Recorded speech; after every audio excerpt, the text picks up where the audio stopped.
Olá, começa agora mais um programa Anverso. E o tema desta edição trata sobre a representatividade e a visibilidade trans, além de abordar os números da violência contra essa população.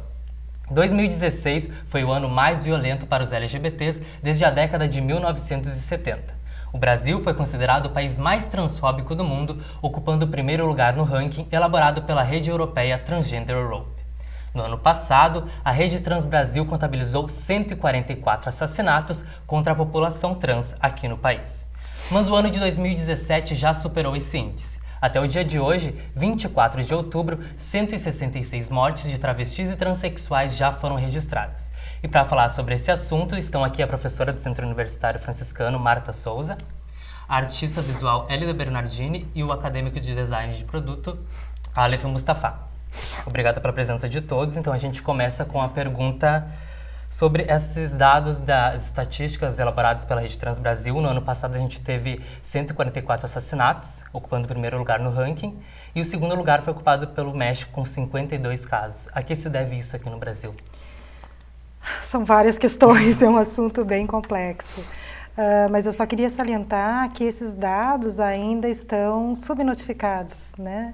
Existem muitos casos de transfobia, principalmente contra travestis, e no momento que ocorre o óbito, ela não é identificada como travesti. Então, infelizmente, são muito mais casos, né? Nós temos casos aqui de Santa Maria que isso ocorreu. Então, assim, é uma situação muito difícil, porque ao mesmo tempo que nós buscamos visibilidade ao tema, introduzindo esse tema também nos debates dentro das instituições de ensino, como é o nosso caso e de tantos outros, ao mesmo tempo que tu dá visibilidade, parece que as pessoas que não compreendem ou que não querem compreender ainda, aumenta essa violência, né? Então, é um problema gravíssimo, que acredito que esse é o caminho, né? Visibilidade, debate, estratégias. Aqui nós temos grupos de pesquisa que também estudam sobre esse tema e tentam minimizar o preconceito. Além de, dentro da universidade, acho que a gente pode fazer projetos de extensão, como é o nosso caso aqui. Sim, Eli, no ano passado então a gente teve 144 assassinatos, né? Esse ano a gente está com 3 meses para acabar o ano e já temos 166 casos. Eu acho lamentável, né, todos esses casos de assassinato. Eu não sei até que ponto, aí pode me corrigir, mas me parece que esse grande número de casos envolvem transexuais ou travestis, pessoas que estão à margem da sociedade. Eu acho que ligado a este caso tem dois fatores muito importantes, que é a condição social, né, a realidade social de onde essa pessoa está inserida. E eu acredito muito que é o que eu tenho pesquisado no meu trabalho, que é as questões da aparência. Então, eu acho que existe um preconceito muito grande ainda dentro da sociedade em relação à aparência, como o outro vai parecer, né? Tem todo um código da masculinidade, da feminilidade. Então, se você é uma transexual que não preenche muito bem esse código da feminilidade, você acaba sofrendo muito preconceito, fica muito exposta, sofre violência. E eu noto que nesses números, embutido nesses números aí, estão principalmente talvez eu possa estar errada, mas o que eu noto é que a grande maioria dos casos se dão nessas comunidades, nessas pessoas que estão num estado mais vulnerável, né, socialmente. E por estar nesse estado mais vulnerável financeiramente, decorrem, né, as outras questões de não conseguir preencher esses códigos da masculinidade ou da feminilidade, né? Não ter dinheiro para, enfim, para se apresentar como a sociedade espera. Aleph? Eu acho que muito o que vocês falaram, que elas duas falaram, é realmente isso. E eu realmente não consigo entender o que leva as pessoas a cometerem esses crimes, o que passa na cabeça delas. Mas eu acho que esse número poderia ser reduzido se existisse um diálogo desde quando a pessoa já é criança. Quando é criança, começa a comentar, começa a abrir a mente dessas crianças para respeitar a diversidade. Porque é isso que elas vão encontrar no mundo a partir de agora, cada vez mais. Então, abordar isso nas escolas e também criar leis que punam realmente a homofobia, né? Eu acho que é por aí o caminho para reduzir esses índices. Tu falaste da questão das escolas, né? E até as escolas muitas vezes fecham porque se tem a ideia de que se falar vai estimular, então as pessoas não compreendem isso, que não é a partir né? Não é assim que funciona. Não é assim que funciona, então acho que é importante deixar claro, o debate não vai transformar a pessoa, não é isso que transforma, mas é importante que se tenha essa informação para agir com menos violência, né? Para entender, para compreender, né? Eu vejo assim, a grande maioria das situações de preconceito ou de violência, elas são geradas, desencadeadas, ao meu ver, assim, na minha análise, por uma falta de compreensão, de entendimento, de contato, né? Nunca tiveram contato com pessoas, né? Que são transexuais ou que são travestis, enfim, é uma realidade completamente diferente essas pessoas. E causa uma reação nelas, assim, que é um pouco, como tu disse, inexplicável, essa reação de ódio, né? Eu sempre tentei buscar entender por que as pessoas agiam como agiam. E me parece, pode parecer completamente, enfim, fútil ou irrelevante, mas me parece que a liberdade de determinadas pessoas incomodam outras. E me parece que aquelas que têm coragem e a ousadia de serem como acham que devem ser, serem como, não como a hétero, não como a normatividade dita, mas como elas se sentem, isso causa no outro um impacto muito grande, né? Parece que a liberdade de alguns incomoda outros, né? O momento que tu foge da norma estabelecida pela sociedade gera um transtorno. Gera um então, transtorno. Assim, quem foi que colocou essa norma e por que a gente não pode quebrar essa norma? Exato. Né? A gente não está querendo nada demais, a gente quer paz, a gente quer amor, a gente quer solidariedade e, no entanto, as pessoas não se incomodam vendo cenas de violência. Exato. Né? Quer dizer, outras cenas que poderiam sim nos incomodar, não, olha, isso não dá para falar na escola.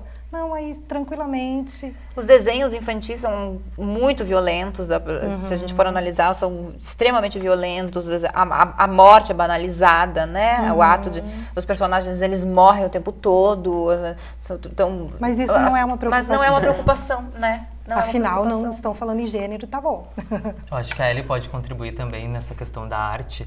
Agora, recentemente, a gente teve o fechamento da exposição Queer Museu, né? Ao mesmo tempo que se tem esse debate muito grande de gênero, vem essa onda conservadora querendo fechar esse diálogo.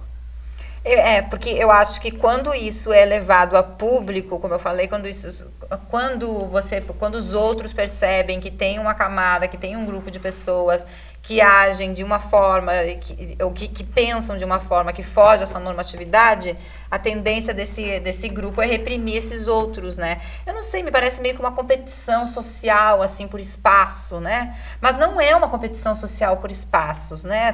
Travestis, transexuais, gays não estão roubando os espaços dos heterossexuais, os negros não estão roubando o espaço dos brancos, eles só estão buscando o espaço que lhes é de direito. E a questão dessas exposições de arte, eu vejo toda vez que a mesma coisa que acontece com as religiões acontece com a arte. Quando a gente chega num momento da história onde tem uma crise muito profunda, nós notamos que existe um afloramento da religião, das crenças religiosas, assim como existe também um afloramento das críticas na arte, né? Isso a gente pode ter notado em todo o período da arte moderna, com aqueles dadaísmos, todas aquelas críticas que se fez. Hoje nós temos vivido isso. Então, as pessoas, essa camada conservadora da sociedade, ela sempre existiu ao longo da história. Então, para mim, não é muito... E isso pode talvez chocar algumas pessoas, mas não me choca muito a reação desses grupos de pessoas agirem assim, como essas exposições de artes. O que me choca é o modo como as coisas estão se dando e como os discursos estão sendo distorcidos. Porque, na verdade, o que eles estão tentando fazer, ao meu ver, é utilizar dessa crítica às exposições de arte para abafar outros assuntos que são mais importantes do que aquilo. Então, eu acho que o MBL usou isso como uma estratégia para abafar outros assuntos que lhe dizem mais interesse. Mas não que, de fato, ele esteja interessado ou preocupado em mudar alguma coisa no cenário da arte. Até porque não vai conseguir. E tem algumas coisas que beiram muito a hipocrisia, quer dizer, estava rolando aquela imagem da menina lá vendo um homem nu no museu. Isso. Quer dizer, se ela foi, ela não foi sozinha, provavelmente ela foi acompanhada de ela alguém. foi com a mãe. Exatamente. E assim, ó, tantas crianças, olha o número de crianças que é violentada diariamente e está todo mundo preocupado com uma menina que foi no museu e olhou aquela cena. Exato. Então assim, tem uma distorção. Uma distorção, exato. Aí pega um caso isolado, entendeu? Que não tem muita significação, muito peso, e aí se cria se explora, se cria toda uma narrativa falsa em cima daquele caso, se atribui um valor imenso àquele caso, que na verdade não tem tanto valor assim. Não havia nada na performance do Wagner, esse que foi o que aconteceu não havia nada de explícito ali, nada de muito chocante, entendeu? Mas parece que são estratégias para desviar a atenção de outras coisas mais importantes. E voltando para a questão do preconceito, a gente trouxe um gráfico, que foi um levantamento, né, feito pelo Ibope agora em setembro, onde traz ali que o machismo e a homofobia são os principais preconceitos do Brasil. 99% das pessoas que responderam já praticaram machismo e 97% a homofobia. Halif? O que eu vou te falar sobre isso? Eu já vivi muitas vezes essa homofobia. Então eu sei que realmente muitas pessoas, elas por mais que digam eu não sou preconceituoso, tem o mas. Que a gente estava discutindo antes, tem o mas. E o problema é esse mas. Se tu não é preconceituoso, então por que inserir mas na minha família eu não gostaria, mas no meu círculo de amizades eu não gostaria? E sendo que muitos até aceitam no círculo de amizades, mas na família é diferente. Mas não namorariam, né? Não namorariam. E aí eu pergunto, tá, mas então como é que tu enxerga o trans? Se tu não namoraria porque é um trans e não porque é um homem cis, qual é o problema? Qual é a tua diferença? Então tem muita gente que tem esse preconceito subconsciente, preconceito velado, que diz eu não sou homofóbico, não sou machista, não sou... por aí vai. Mas a gente sente quando a gente está sofrendo um preconceito de uma pessoa que não é preconceituosa na cabeça dela. Teoricamente. Mas eu consigo sempre entender isso, desculpa te interromper, porque eu também sou, em alguns momentos, machista. Nós também temos atitudes preconceituosas e machistas, porque nós nascemos inseridas nessa sociedade, estamos sendo criados a partir dessa norma, né? Nós aqui que somos privilegiados por estarmos fazendo esse caminho do desvio, né? Da desconstrução, da desconstrução. Mas nós ainda estamos nascendo e sendo criados dentro de um sistema normativo. Então, desde criança a gente vem ouvindo como homens têm que se comportarem, como mulheres devem se comportarem, como a gente deve agir. Então, às vezes é meio que inconsciente, nós acabamos agindo dessa determinada maneira, né? Mas aí entra o que tu falou, precisamos desses espaços, né? Em relação a essa questão dessa pesquisa, é bem fácil detectar. Nós temos projetos aqui na Unifra onde, por exemplo, alunos da medicina trabalham a questão da educação e saúde em escolas. E nós fomos para falar de outro assunto, que eram as ISTs, infecções sexualmente transmissíveis. E assim, no segundo dia de trabalho, todas as meninas estavam denunciando algum tipo de violência de gênero que era gerada pelo machismo, né? Então, assim, como é importante tu debater isso no ambiente escolar. E como é, assim, fechado muitas vezes. Não, é perigoso. Perigoso é não falar. Eu também acho. A violência é causada exatamente por esse conhecimento raso ou exatamente por não dar visibilidade. Então, assim, é fundamental que a gente ocupe esses espaços, né, da mídia, os espaços escolares, os espaços de universidades, da rua, para a gente começar a discutir. Não tem nada demais, isso sempre existiu. Não é porque apareceu agora na novela, não é porque... Não, isso durante toda a vida. É só a gente olhar pessoas famosas, por exemplo, como Leonardo da Vinci, né? Por que ele teve que se esconder que era homossexual? Porque ele seria morto.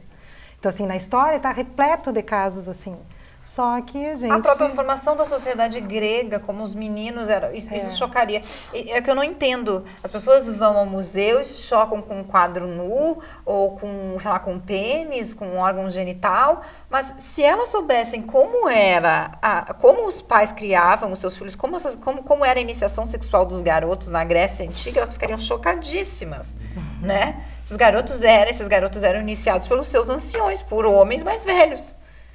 Era o que a chamada homossexualidade grega, que na verdade não é correto atribuir a homossexualidade, né, a eles. Mas, então, isso há 4.000 anos atrás. E as pessoas ainda se chocam com coisas assim, com o corpo desnudo. É uma coisa, por isso que eu digo, parece que há algo a mais ali, assim, não pode ser só por causa de um corpo desnudo. A Marta comentaste anteriormente sobre a violência institucional, né? Muito se fala isso dentro da pauta trans, essa violência sofrida nos hospitais, nas delegacias. Não há um preparo profissional para isso? Esse foi o ponto central do meu doutorado. Eu fiz uma pesquisa com travestis aqui em Santa Maria, onde participaram 49 travestis. 100% da minha amostra relatou casos de violência institucional, de menor ou maior gravidade. O que é essa violência institucional? Né? Que vai lá e o profissional... Não, ele não sabe como atender, não respeita o seu nome social, não sabe como lidar com a questão do silicone, do hormônio. Então, a pessoa acaba desviando o serviço de saúde, ou cuidando sozinha em casa, ou indo em outros meios. E aí a gente critica, não, mas eles não vêm aqui. Sim, eles não vêm porque não são tratados adequadamente. Então, eu concluí em 2013 e a partir de então eu venho trazendo esses dados em debates em várias instituições de saúde daqui de Santa Maria e o pessoal tem compreendido muito bem, tem participado muito, porque não é culpa dos profissionais, isso não estava inserido na academia. Então, a partir de agora, a gente tem inserido com muita frequência, debatido, e aí, como que a gente vai atuar, né? Porque está lá, escrito na Constituição, capítulo 196, saúde é direito de todos, né? Então, eu não posso escolher só homens, só mulheres, só os bonitos, só os brancos, só os héteros. Somos todos humanos e precisamos de atendimento. Eu acho que a Ellie como mulher trans e o Aleph como homem trans, acho que eles podem trazer algum relato.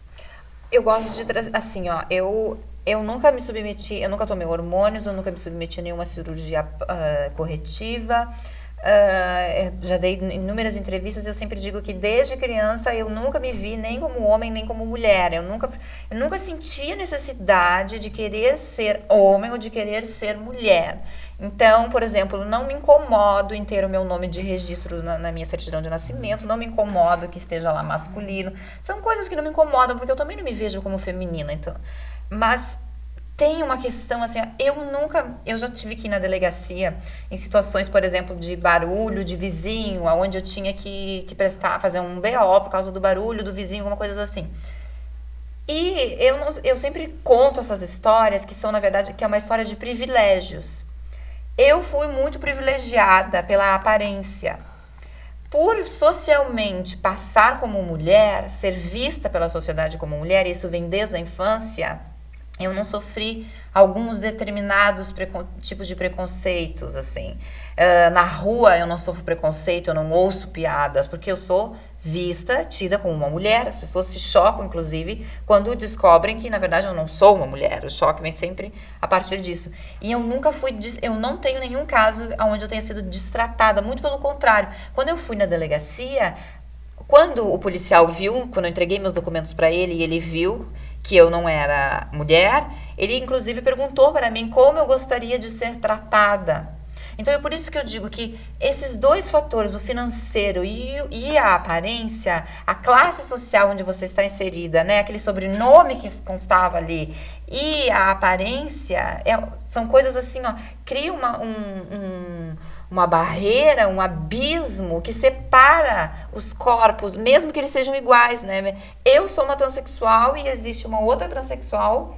Nós duas pertencemos, teoricamente, ao mesmo grupo dos excluídos, né? Mas dentro desse grupo ainda há uma separação por causa desses dois elementos. Então, eu não tenho esses casos para contar. E eu sempre digo que talvez isso não tenha acontecido, talvez, né, eu diga, porque o choque das pessoas quando descobrem que eu sou homem e não mulher é maior do que a sua reação de preconceito. São os marcadores sociais que vão se cruzando, né? E vão ampliando ou diminuindo a vulnerabilidade. Aleph? É um pouco diferente da Ellen. Eu faço tratamento hormonal, já tem 1 ano e alguns meses, mas também desde criança eu sempre... Chegou um momento da minha vida em que eu ganhei de presente do meu pai um bermudão, então eu comecei a me vestir como homem desde os meus 5 anos de idade. apesar de ter sempre sido tratado como feminino até eu resolver fazer o meu tratamento hormonal e pelos meus pais até hoje, porque é uma questão meio difícil. Mas eu também não enfrentei aquele preconceito, nunca fui tratado mal.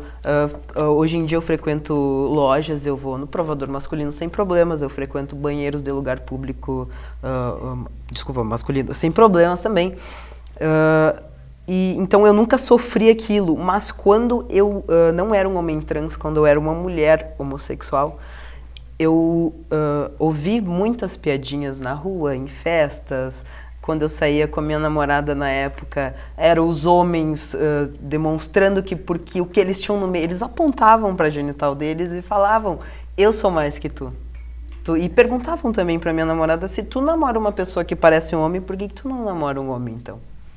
Então, tipo, são esses preconceitozinhos ali que vem dos lados, mas que não chega na minha cara e fala pra mim, ó, tu é isso, isso, isso. Nunca me falaram.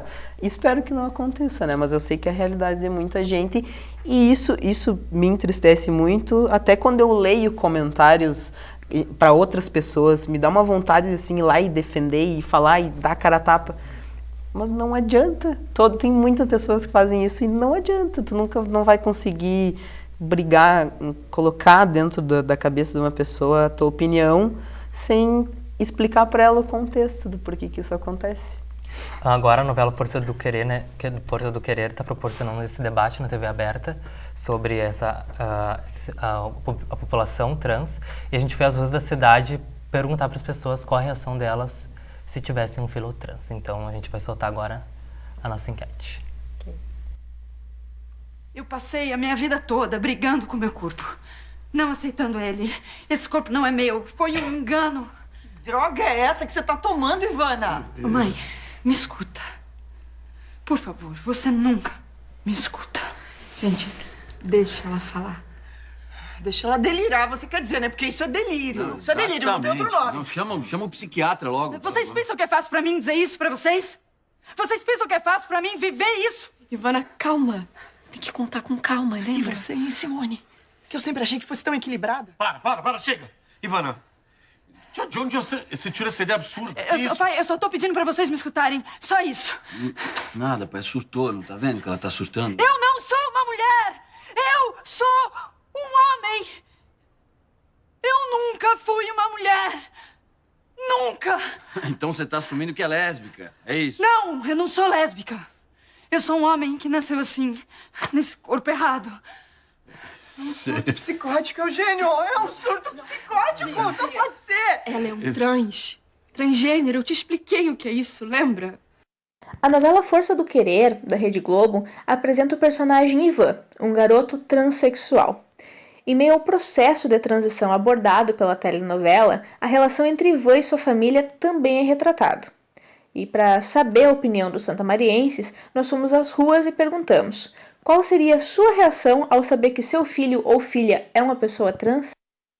A gente ia dar todo o apoio pra ele, né, cara? Não tem... Um ser humano tem que merecer... Ele merece todo o apoio da família, dos amigos. É isso. A gente ia dar todo o apoio pra ele, com certeza, né, Ju? Sim, toda a família do amor é bem-vinda. Eu tenho uma prima que ela era mulher, teve um filho, daí ela se descobriu que eu era casada com uma mulher há acho que uns 5 anos. Então, não existe essa discriminação, não tem por que existir. Não existe. Não é doença também isso, tem que aceitar numa boa e pronto. Se eu descobrisse ou ele me falasse abertamente, eu acho que eu teria um choque em função da cultura, de como a gente é criado, da cultura do Estado, cultura familiar, mas eu abraçaria, apoiaria, ajudaria no que for preciso para proteger minha unidade familiar e a felicidade do meu filho. Olha, eu acho natural, claro que eu não vivi isso aí, é mais fácil tu falar na teoria, né? Mas acho que normal, ainda mais com a evolução que se teve, né? Hoje em dia se discute o assunto, se fala, seria uma ignorância tu querer tolher uma pessoa, né? Nós tivemos filhos, tivemos um casal de filhos, então vivemos a experiência de ter uma filha mulher e de ter um filho homem. Então, o próprio filho homem, que geralmente quando tu faz essa questão, atualmente até estão discutindo mais lado feminino também, mas antigamente só se falava nesse tipo de questão mais em relação ao homem, né? E então, digamos, eu como pai, homem, então, meu medo seria ter um filho, né? Mas eu acho que é normal, cada vez mais normal, a sociedade aceitando. Não ia aceitar. Eu não ia aceitar, né? O negócio ia ser trans só, né? É como a minha filha fala, né? Ou bem mulher ou bem homem. Até o meu filho, eu tenho um filho, né? Tenho um filho homem, até o meu filho, ele furou a orelha, né? Quando ele furou, né? Eu disse, não, eu não gostei do que ele fez, né? Ele furou a orelha, né? Só meu filho, isso aí fica feio. Quem fura a orelha pra botar brinco é mulher. E tu não é mulher, tu é homem, ou tu é mulher ou tu é homem. Bom, a novela não trouxe só essa questão do homem trans, né, com a Carol Duarte, mas a gente também tinha o Silvério Pereira interpretando uma travesti e a Maria Clara Spinelli, uma mulher trans, interpretando uma mulher cis. Então, o que vocês têm a discorrer sobre essas... Puxando ali, né, a questão da novela, quando ela fala, eu nasci nesse corpo errado, eu não considero que as pessoas tenham nascido no corpo errado, nós nascemos numa sociedade errada. Né, uma sociedade que tem valores distorcidos, que ao mesmo tempo que critica, meu filho não pode colocar brinco, ou tem que se comportar assim o assado, ou tem que entrar nessa norma ou nessa norma, tem outras coisas imensas ao redor que a gente não para discutir.